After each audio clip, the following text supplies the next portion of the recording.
Hello everyone, this is Denise at Something for Handcrafts, and this is going to get a little strange because I'm in the middle of making the holiday slash Christmas dresses, and at the same time, some of these dresses are going to be the first dresses I'm making for the historical doll. So, which means that I'm filming the dresses plus the historical dresses at the same time. So I decided to break up the videos, and I want to talk real quick about Rebecca. Uh, You'll probably see this video before the holiday dress video. Maybe. Can't really say that.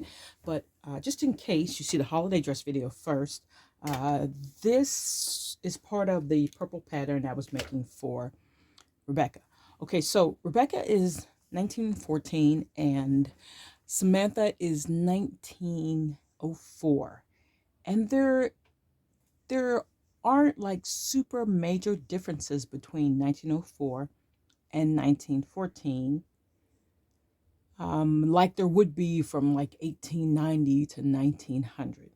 So when it comes to the repertoire of patterns, it's fairly easy for me to change Samantha's patterns, some of Samantha's patterns, into Rebecca patterns. Also, there's a revival of Regency style high-waisted dresses. In some cases we like to call them Titanic era dresses, and so that's a very American thing.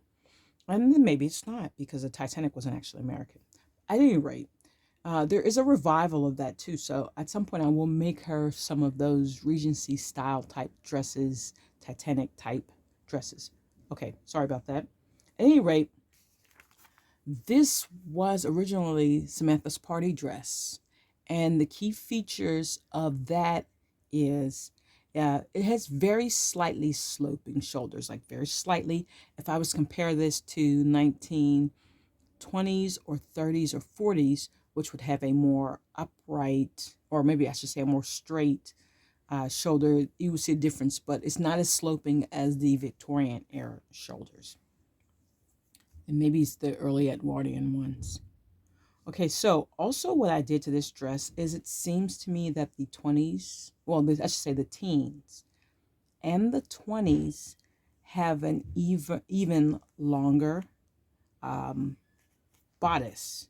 Okay, so it's a very low hip, and I'm searching for that term. I just can't really think about it. But anyway, it's a very low waist, almost at the hip line. So I made it longer. And in this case, I want to make one that has that split front where it buttons down the side. And so I had to look at the Town and Country dress because that's the one I have with the split side, and Rebecca's actual red meat outfit. And so basically, here's what I'm going to do. What I noticed about the Town and Country, I used that for my basis of how to make these side dresses, because I couldn't really find a free pattern that I wanted. And like I mentioned, the whole purpose of me really doing this is to learn to make these patterns myself. There are still some patterns I'm going to buy, but in this case, no. I'm going to make this.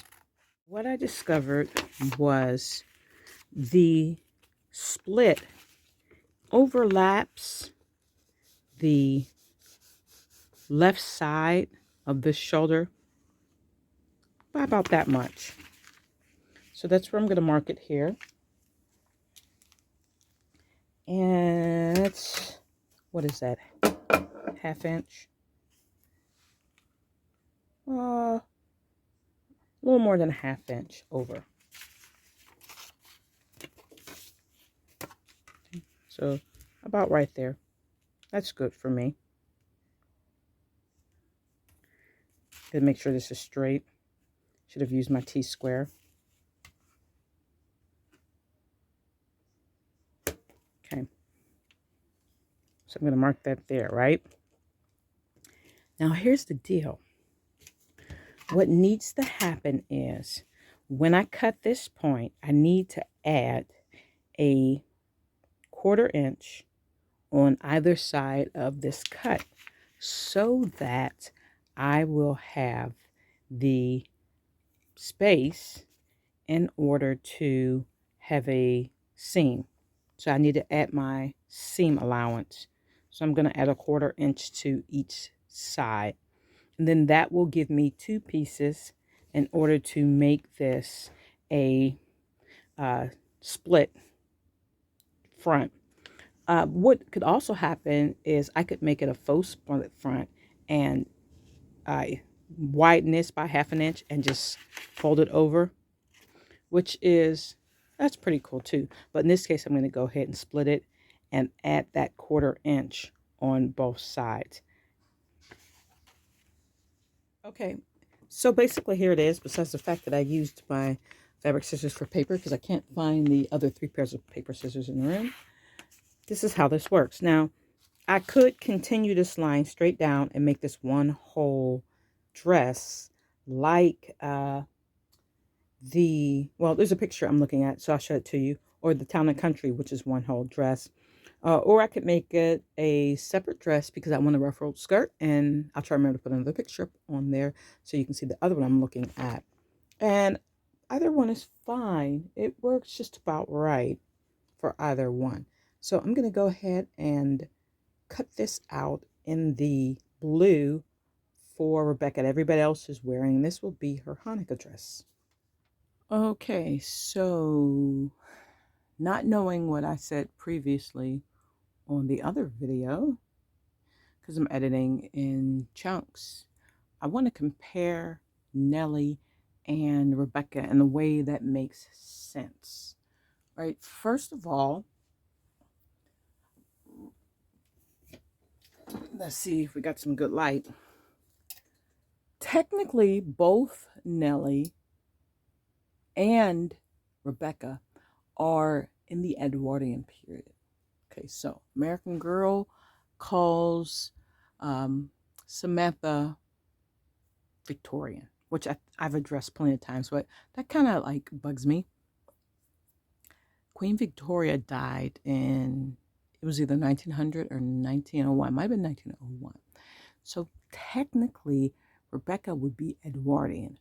But at the same token, since Rebecca was born prior to her death and Grandmere is so very Victorian, we tend to think of Rebecca as Victorian. However, if you look at Rebecca's clothing, a lot of her clothing is not Victorian. It is very much Edwardian. So that's a thing too. And when you think about it, I guess too, it's really not a thing because although Grandmere would be herself rather old-fashioned, and not saying that in a bad way, but from what the story projects, she kind of sticks in these Victorian values, unlike the aunt, whose name I cannot remember, who is very trendy. So she updates her fashions as they go. Grandmere seems to be very traditional, but at the same time, she seems that whatever she provides for Samantha also is kind of updated. So that's a thought. But at any rate, the clothing is fairly Edwardian in the shapes and in the styles. Now, we have Nellie over here, who is clearly Edwardian. Rebecca, who's technically Edwardian, but King Edward actually died in 1910. So by the time Rebecca would be 1914 in the story, she would be out of the Edwardian period. But that whole space between 1914 and 1920s, it's kind of like I don't know, I always think of it like a lost space. It's the Great War era. So there's a lot of change and a lot of experimentation going on, which is really cool. Maybe not if you were living through it, but it's really cool studying history. Major differences are small because for the most part, the silhouette is, for the most part, it's the same. One thing that would be different, I always say one thing, but I'm going to talk about 6 things. But this first thing that would be different, which you're not going to see on these dolls, is that there was a revival of Regency era type styles. If you remember Rebecca's stage dress for Life of Me, I don't know what it's really called because I don't own it, but it is very clearly Regency inspired. It's like that whole Titanic era stuff, high waist, kind of a narrow line, kind of flowy, not very form fitting on the body. Very beautiful. And at some point, I'll get around to making some of those dresses for Rebecca. This particular outfit here, you can see Nellie on the right. And what you'll notice immediately is that they both have the same sleeve shape, slightly puffy sleeve fabric on the sleeve, not form-fitting at all. The same neckline in this case, although with Rebecca it doesn't need to be, and I'll show that later. The immediate difference is if you look at the length of the bodice. Poor Rebecca kind of looks like a linebacker here, and I think, first of all, she just seems to be a bigger doll than Nellie, which happens.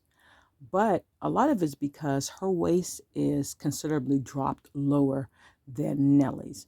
And that is a thing that happened in those later Edwardian years. So although they're not at the same heights, if you look at Nellie and see that her bodice seems to be a little past her elbows. If you look at Rebecca, the bodice is well where her hands is. So it is about mid-hip. Also, too, I'm not sure if that's totally evident from the way I have them standing, is that Nellie's skirt is more rounded, more voluminous. It still kind of has that Edwardian volume, Victorian volume. And Rebecca's is not quite as full as Nellie's is.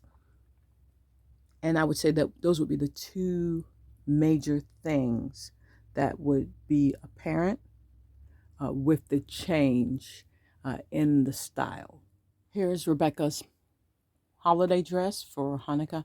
I just pinned it on because I'm just not changing her. She won't be wearing that for a while anyway. And as you can see, it has the features that I was talking about. The dropped waist is considerably lower than the period for Nellie, and the skirt is pleated and not as full as Nellie's skirt is. She also has a Peter Pan collar, and I can't quite remember if any of Samantha's clothing has the Peter Pan collar. It's usually the high neck, Victorian high neck.